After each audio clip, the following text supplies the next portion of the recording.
ሰላም ቅዱሳን፣ ዛሬም በሌላ መልእክት ተመልሻለሁ። ክብር ሁሉ ለናዝሬቱ ለኢየሱስ ክርስቶስ ይሁን። በመጀመሪያ ለዚህ ዩቱብ ቻናል አዲስ የሆናችሁ ይህንን ዩቱብ ቻናል ሰብስክራይብ አድርጉ። እንደዚህ ያሉ አጠር ያሉ ትምህርቶች እንዲደርሷችሁ፣ እንዲሁም በዚህ ቪዲዮ ከተባረካችሁ ሀሳብ መስጫው ላይ ሀሳብና አስተያየታችሁን አስቀምጡ።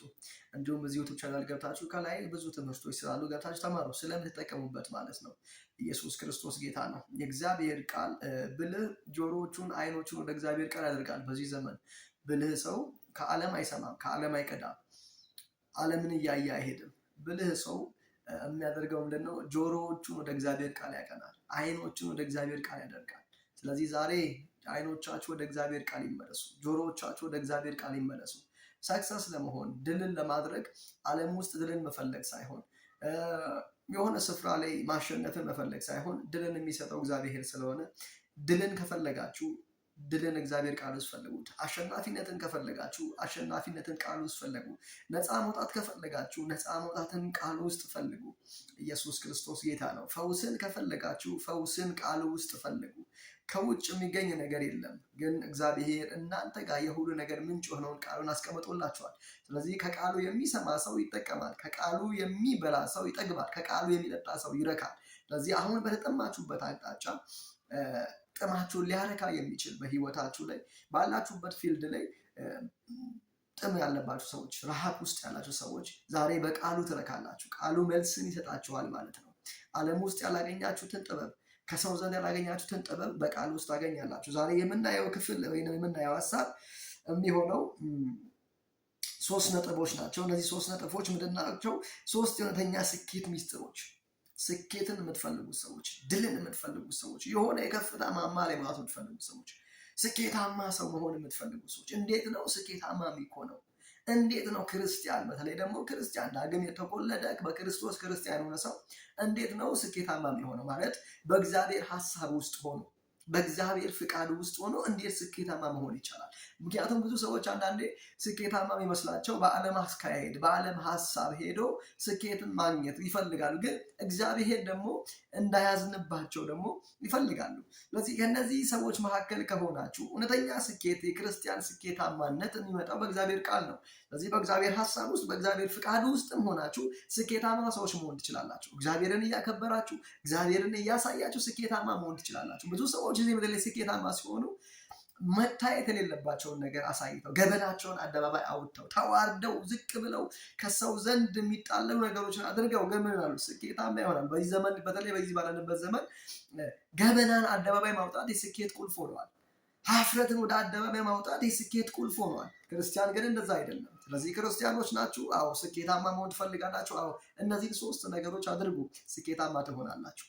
ኢየሱስ ክርስቶስ ጌታ ነው። የምንፈልገው ነገር ሁሉ ያለው የእግዚአብሔር ቃል ውስጥ ነው። ስኬትን፣ ድልን፣ አሸናፊነትን ሰው ዘንድ አንፈልግም፣ ዓለም ዘንድ አንፈልግም፣ ከቃሉ ውስጥ እንፈልጋለን። ስለዚህ ቃሉ ስኬታማ መሆን የሚፈልግ ሰው ምን ያድርግ ይላል። መርሁ ምንድን ነው የሚለው እግዚአብሔር ቃል፣ የእግዚአብሔር ፍቃድ ምንድን ነው የሚለውን እናያለን። ክብር ለኢየሱስ ይሁን። ከዚህ ትምህርት በኋላ እመኑኝ ስኬታማ ትሆናላችሁ። እግዚአብሔር ስኬትን ይሰጣችኋል። የሚገርማችሁ የዓለም ስኬት በዛው ሊያጠፋችሁም ይችላል ሊያወጣችሁም ይችላል፣ ግን ለትንሽ ጊዜ ነው። ከዛ ጊዜ በኋላ ይወርዳሉ። ብዙዎች ወጥተው ሲወርዱ ስላየን የሚገርማችሁ የሚያግዛችሁ ነገር አይኖርም። ሀፍረታቸውን አውጥተው ነው አደባባይ ላይ ከፍ የሚሉት ወይም ስኬታማ የሆኑ የሚመስላቸው። የሚገርማችሁ በእግዚአብሔር ቃል ውስጥ ናችሁ፣ ግን ይሄንን የስኬት መንገድ ስትሄዱ ራሱ እግዚአብሔር ይረዳችኋል። ራሱ እግዚአብሔር ሞገስ ይሆናችኋል። ራሱ እግዚአብሔር የእናንተን ነገር ፕሮሞሽን ሲሆንላችሁ፣ ሲያስተዋውቃችሁ፣ ከሰው ጋር እንድትገናኙ መንገድን ሲከፍትላችሁ ታያላችሁ። ስለዚህ ስኬታማ መሆን የምትፈልጉ ሰው ስኬትን ዓለም ውስጥ ገብቼማ አልፈልግም፣ ኃጢአት ውስጥ ገብቼማ አልፈልግም፣ ጌታን አሳዝኜ ስኬታማ መሆን አልፈልግም፣ ታዲያ ክርስቲያን ሆኜ እንዴት ነው ስኬታማ መሆን የምችለው ብላችሁ ስኬትን ከእግዚአብሔር ዘንድ ለምትጠብቁ የምትፈልጉ ሰዎች፣ ጥበብን እየፈለጋችሁ ያሉ ሰዎች ለእናንተ መልእክት አለኝ። እነዚህን 3 ነገሮች አድርጉ፣ ስኬታማ ትሆናላችሁ። በቅርብ ጊዜ ውስጥ ስኬታችሁ ማማ ላይ ደርሳችሁ እግዚአብሔርን ታመሰግናላችሁ። ከእግዚአብሔርም ሳትጣሉ፣ ከቤተሰቦቻችሁ ሳትጣሉ፣ ከቅዱሳን ወንድሞች እህቶች ጋር ሳትጣሉ፣ ከቤተ ክርስቲያን መሪዎቻችሁ ጋር ሳትጋጩ፣ ከእግዚአብሔር ጋር ደግሞ ማንኛው ሳትጣሉ በእግዚአብሔር ሀሳብ ውስጥ ሆናችሁ እንዴት ስኬታማ እንደምትሆኑ የሚያሳይ መልእክት ነው ከእግዚአብሔር ቃል። እና የመጀመሪያው ቃል የሚሆነው ስኬታማ የስኬት ሚስጥር ሰዎችን ማገልገል ነው። ሰዎችን ማገልገል ነው። ማቴዎስ ወንጌል ምዕራፍ 20 ቁጥር 26 ላይ እንደዚህ ይላል፣ ከእናንተ ማንም ታላቅ ሊሆን የሚወድ የእናንተ አገልጋይ ይሁን። ታላቅ መሆን የሚፈልግ ሰው ምን ይሁን? አገልጋይ ይሁን።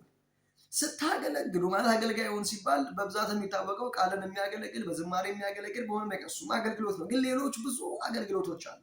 ሌሎችን ማገልገል፣ ሌሎችን ማገዝ፣ ዝቅ ብሎ ማገልገል። ልክ ጌታ ኢየሱስ ክርስቶስ ዝቅ ብሎ ሐዋርያቶችን እግሯቸውን አጥበው እንዳገለገለ ኢቭን ይሁዳን እንኳን ሳይቀር ምን ብሎ ዝቅ ብሎ እንዳገለገለ ልክ እንደዛው ዝቅ ብለን እንድናገለግል እግዚአብሔር ይፈልጋል። በተሰማራንበት ስፍራ ትክክለኛውን አገልግሎት ትክክለኛውን ሰርቪስ እንድናደርግ ይፈልጋል። እግዚአብሔር ባስቀመጠን ቦታ እግዚአብሔር በዛ ቦታ ሆኖ በእኛ ስራዎችን ይሰራል። በዚህ ዘመን በፊት በነበሩት ቀደም ክርስቲያኖች መካከል አማኝ ወይንም ጴንጤ በጣም ታማኝ፣ በጣም ተፈላጊ፣ በተለይ ደግሞ ከገንዘብ ጋር ባሉ ነገሮች በጣም የሚፈለግ ነበር። አሁን ላይ ጴንጤ ሲባል ያለውን ነገር የምናውቀው ነው። ስለዚህ ምን መሆን? ማገልገል። እግዚአብሔር ባስቀመጣችሁ ቦታ ምን በሉ? አገልግሉ። ታማኝ ሆናችሁ አገልግሉ። ክብር ለኢየሱስ ይሁን። ኢየሱስ ያድናል። ከእናንተ ማንም ታላቅ ለሚሆን የሚወድ የእናንተ አገልጋይ ምን ይሁን? አገልጋይ ይሁን።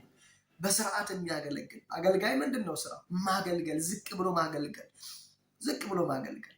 የሚገለገለውን ሰው የሚሰጠውን ስፍራ ሰጥቶ የሚገባውን ክብር ሰጥቶ በሰዓቱ ተገኝቶ በጊዜው የሚያስፈልገውን አገልግሎት ማድረግ ማከናወን ነው ማገልገል ማለት።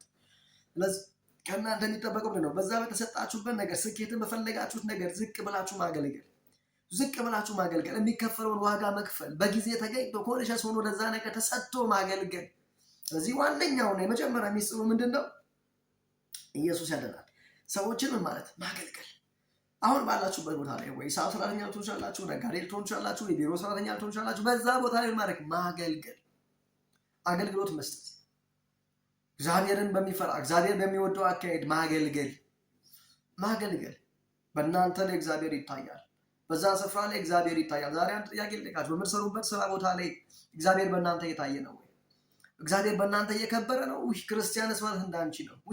እንደሷ አንቺም ትሄጂበት ሰጂን ተብላችሁ ታውቃላችሁ? ወይስ እሷን ብሎ ጴንጤ እሱን ብሎ ክርስቲያን እየተባላችሁ ነው ያላችሁት? ስለዚህ ዛሬ በዛኛው መታወቂያ ከምታወቁት ዛሬ መታወቂያችሁን ቀይሩ። አገልግሉ። እግዚአብሔር ስኬታማ የሚሆነው በማገልገል ነው፣ ዝቅ በማለት ነው፣ አገልጋይ በመሆን ነው። ኃላፊ በመሆን አይደለም። አለቃ በመሆን ስኬት አይገኝም። አገልጋይ በመሆን ሰራተኛ በመሆን ድል ይገኛል፣ ስኬት ይገኛል። ስለዚህ የመጀመሪያ ማድረግ ያለባቸው አገልጋይ ሁኑ። እውነተኛ ስኬት የሚለካው በምን ያህል ሰዎች ላይ በጎ ተጽዕኖ እንዳደረግን ነው። ስኬታችን የሚታወቀው በአገልግሎታችን ምን ያክል ሰዎች ጠቅመዋሉ፣ ምን ያክል ሰዎች ተጽዕኖ ፈጥረዋል። ልክ እንዳልኳችሁ ክርስቲያንስ ማለት እንደሱ ነው፣ አማኝስ ማለት እንደሱ ነው። ስለዚህ ስኬት የመጀመሪያው ስኬት ምንድን ነው? እኔ የምሰራው ስራ ኢንፍሉዌንስ፣ ከኔ የሚወጣው እውቀት፣ ከኔ የሚወጣው አቅም፣ ከኔ የሚወጣው ጉልበት ስንት ሰዎችን ጠቅመዋል፣ ስንት ሰዎችስ በዛ ነገር ህይወታቸው ተቀይረዋል የሚለው ሰው ላይ ኢንፍሉዌንስ፣ ሰው ላይ የምናመጣው ተጽዕኖ ነው የመጀመሪያው ስኬት። ስለዚህ ምን ማድረግ አለብን? ማገልገል አለብን ማለት ነው። ክብር ለኢየሱስ። ሁለተኛው ሚስጥር ደግሞ በስራ መትጋት። እግዚአብሔር በሰጣችሁ ነገር ላይ ምን ማለት መትጋት፣ ትጋት ይፈልጋል። ስኬታማነት ዝም ብሎ አይመጣም። በተለይ ክርስቲያናዊ ስኬታማነት ትንሽ ይከብዳል። ዓለማዊ ቀላል ነው። ጨፍሮም ይሳካለታል ሰው በዚህ ዘመን። አፈተ ስጋውን አሳይቶ ይሳካለታል ሰው በዚህ ዘመን። ገበናውን አደባባይ አውጥቶ ይሳካለታል በዚህ ዘመን። ዓለማዊ ነው። እኛ ክርስቲያኖች ግን ትንሽ ለእኛ ስኬት ግን ቢሆንም የእኛ ስኬት እንደወጣው የሚወርድ አይደለም፣ የሚጸና ነው። በዚህ ስኬት መንገድ ውስጥ ከሄዳችሁ አትወድቁም። ማንም ሊጥላችሁ አይችልም። ያንንስ ሊወድቅ፣ ምክንያቱም ከሱ የተሻለ ሲመጣ ጨፍሮ የወጣ ሰው ሌላ ከሱ የተሻለ የሚጨፍር ሲመጣ ይወድቃል። በእግዚአብሔር ሀሳብ ውስጥ በእግዚአብሔር እውቀት ውስጥ ሆኖ ስኬት ላይ የደረሰ ሰው ማንም ሊጥለው አይችልም ከእግዚአብሔር ውጭ።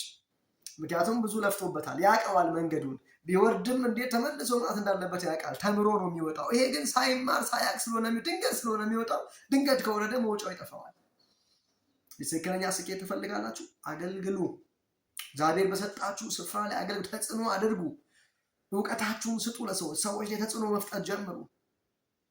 ሁለተኛው በስራ መትጋት፣ ትጉ። በዛ ባላችሁበት ስራ ላይ ባላችሁበት ቦታ ላይ ተገኙ፣ በጊዜያችሁ ተገኙ።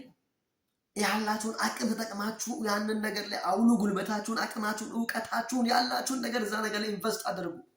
ጊዜያችሁን አጥፉ በዛ ነገር ላይ። የሆነ ቦታ ጊዜያችሁን እያጠፋችሁ እዚህ ጋር መታችሁ በዚህ ጉዳይ ላይ ስኬት አትጠብቁ። በተሰማራችሁበት ስኬታችሁን በፈለጋችሁ ውስጣችሁ ባለው ፓሽን ባላችሁ ጸጋ በዛ ስፍራ ላይ በተፈጠራችሁ መክሊታችሁ ላይ የሚከፈለውን ዋጋ ክፈሉ። ዋጋ ክፈሉ። መትጋት ነው ሁለተኛው። የእግዚአብሔር ቃል ምሳሌ 10:4 ላይ እንደዚህ ይላል፣ የታካች እጅ ድሃ ታደርጋለች፣ የትጉ እጅ ግን ባለጠጋ ታደርጋለች። የታካች እጅ ይህንንም ነክቶ ሚተው፣ ይህንንም ነክቶ ሚተው፣ ትንሽ ሰጥቶ እጅ ሰለቸኝ የሚል ሰው ምን ታደርጋለች? እጅ ድሃ ታደርጋለች። የትጉ እጅ ግን ባለጠጋ ታደርጋለች ይላል። ስለዚህ ስኬታማ መሆን ከፈለጋችሁ ትጉ። በተሰማራችሁበት ቦታ ጊዜያችሁን እዛ ነገር ላይ አጥፉ። ጊዜያችሁን አጥፉ። ዋጋ ክፈሉ ለዛ ነገር። ያላችሁን አቅም ያላችሁን ችሎታ ሁሉ እዛ ነገር ላይ አፍሱ። ምን ታደርጋለች? ኢየሱስ ጌታ ነው። ጥበብን የታካች እጅ ድሃ አደርጋለች፣ የትጉ እጅ ግን ባለጠጋ አደርጋለች ይላል።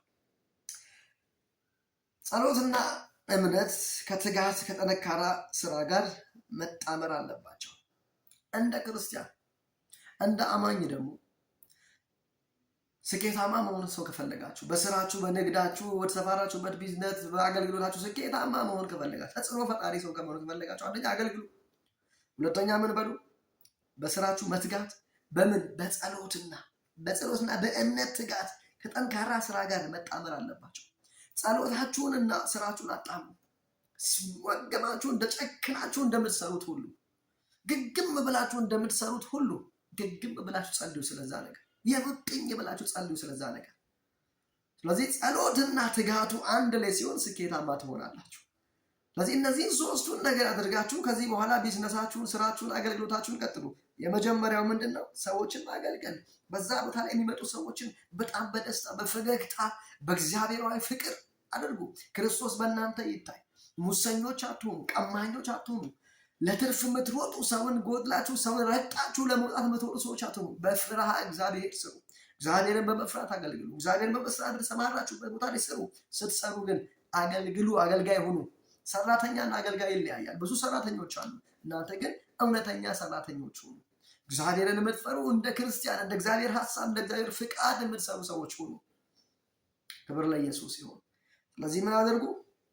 ሁለተኛ በስራ ምን በሉ? ትጉ። ስትተጉ ግን በምን? በጸሎትም ትጉ፣ በስራችሁ ምን በሉ? ትጉ። ሁለቱን አንድ ላይ ያደርጋችሁ። ጨክናችሁ እየሰራችሁ ያላችሁን አቅም ያላችሁን ጉልበት ያላችሁን ገንዘብ አፍሳችሁ እንደምትሰሩት ሁሉ እንደዛው ባላችሁ ኢነርጂ ሁሉ በሉ ጸልዩ። ግግም ብላችሁ ጸልዩ። በዛ ጉዳይ ላይ በያዛችሁት ነገር ላይ በቃ ይሄ ነው ነገር፣ ይሄ ነው መክሊቴ፣ ይሄ ነው ጸጋ፣ ይሄን አውጣልኝ ብላችሁ በዛ ጉዳይ ላይ ተግዳሮቶችን በጸሎት እያነሳችሁ በዛ ነገር ላይ በስራም በጸሎትም ትጉ። ቁጭ ብሎ በመስፈጸም ላይ ብቻ ይመጣ ነገር የለም። ቃሉ ምንድን ነው የሚለው? የታካች እጅ ድሃ ታደርጋለች። ቁጭ ብሎ የሚመኝ ሰው በምኞት አይከናወንም። መስራት፣ መከናወን፣ መጸለይ፣ ከዛስ እግዚአብሔር ወደ ስኬት ማማ ያወጣናል። ኢየሱስ ጌታ ነው። የመጨረሻው ሶስተኛው ነጥብ የሚሆነው ምንድን ነው? ጥበብን መፈለግ ነው።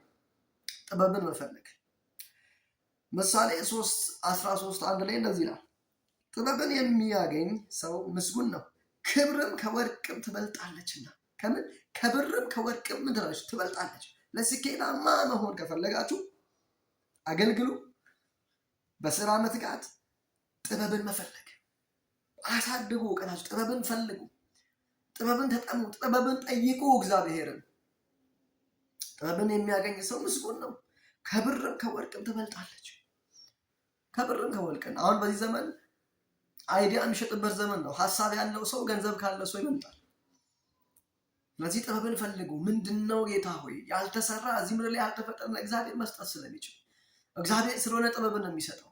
በስራ ላይ ጥበብን እንዴት አሁን ያለኝ ስራ ይሄ ነው፣ እንዴት አድርጌ ልስራው፣ እንዴት አድርጌ ወደ ሰዎች ላቅርበው፣ እንዴት በምን አይነት አቀራረብ ላቅርበው፣ በምን አይነት አካሄድ ልሂድ ብላችሁ ጥበብን ፈልጉ። ጥበብን እንትና ሜዳ ላይ ደርሶ ስለተቀመጠ አንተም ሜዳ ላይ አትቀመጥ። እንትና በጎን አይዶ የሆነ ነገር ስለተቀበለ አንተም በጎን ሄደ ስኬትን ለማግኘት አትቀመጥ። አንደኛ አገልግል እንደ አገልጋይ። ሁለተኛ ምን አድርግ? ሁለተኛ ትጋ በጸሎትም በስራህም። ሶስተኛ ጥበብን ፈልግ።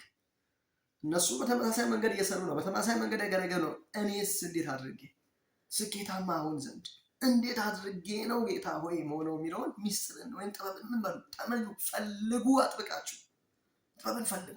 እግዚአብሔር ፌቨርን እንዲያደርግላችሁ፣ እግዚአብሔር ወደ ከፍታ የምትወጡበትን መንገድ እንዲያሳያችሁ ጥበብን ፈልጉ።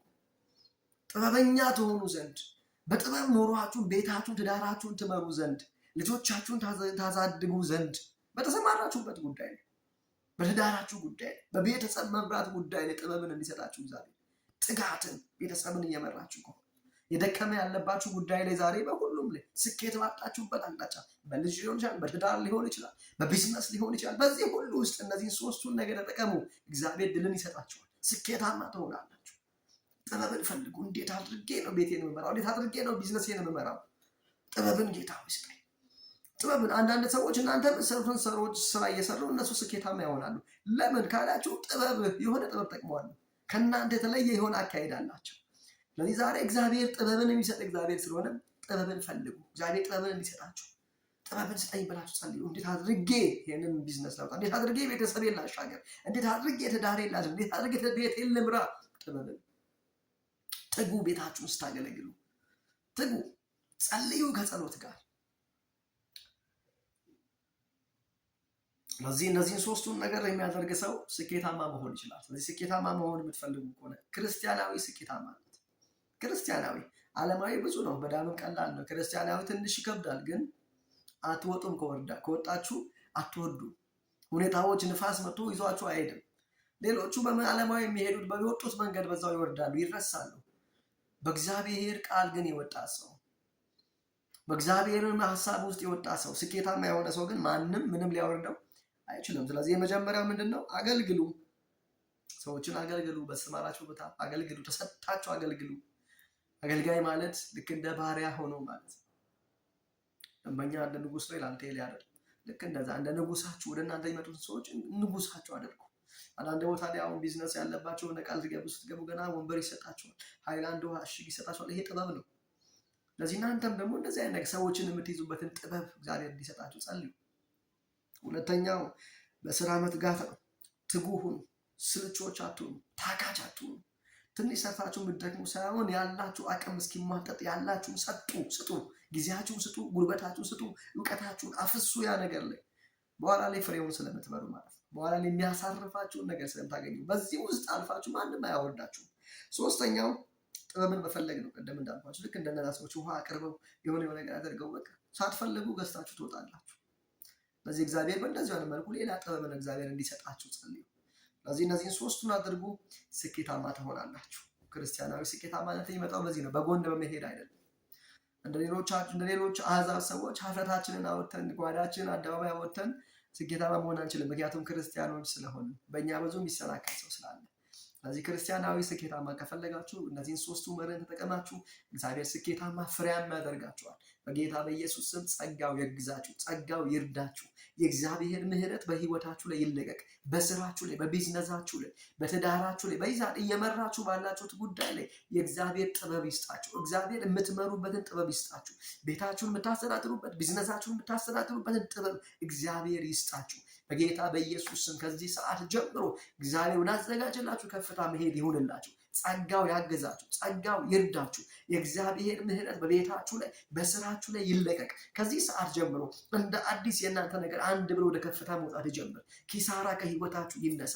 ድካም፣ ዝለት በኢየሱስም ከህይወታችሁ ይነሳ። በናዝሬቱ በኢየሱስ ደም እናንተም የእናንተው ነገር ሁሉ በደሙ የተሸፈነ ይሁን። ተባረኩ። መልካም ጊዜ ይሁንላችሁ። በሌላ ቪዲዮ መለሳለሁ። እግዚአብሔር ከእናንተ ጋር ነው።